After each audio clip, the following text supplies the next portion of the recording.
కన్య గురువులకు గురువు. ఒక ఊళ్ళో ఒక పెళ్ళిడికి వచ్చిన కన్య ఉండేది. ఒకరోజు ఆమె తల్లిదండ్రులు, బంధువులు ఏదో పని మీద వేరే ఊరు వెళ్ళారు. అదే సమయంలో ఆమెను చూడడానికి పెళ్లివారు వచ్చారు. అప్పుడు ఆమె వాళ్ళని సాధారణంగా ఆహ్వానించి కూర్చోబెట్టి వారికి అతిథి సత్కారాలు చేయడానికి ధాన్యం దంచసాగింది.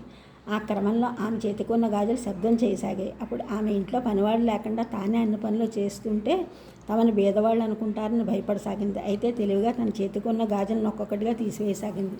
అయినా శబ్దం ఆగకపోవడంతో 2 గాజులు వేసుకుంది. ఇంకా శబ్దం అవడంతో ఒక్కొక్క గాజు చేతికి వేసుకుంది. అప్పుడు శబ్దం ఆగిపోయింది. ఆమె పని పూర్తయింది. దీని నుండి అవధూత నేర్చుకున్న విషయం ఏమిటంటే, జీవితంలో జగడాలకు దూరంగా ఉండాలంటే ఒంటరిగా జీవించడమే ఉత్తమమైనదని. ఆ విధంగా గురువులకు గురువుగా కన్య దృష్టాంతాన్ని తెలియజేశారు.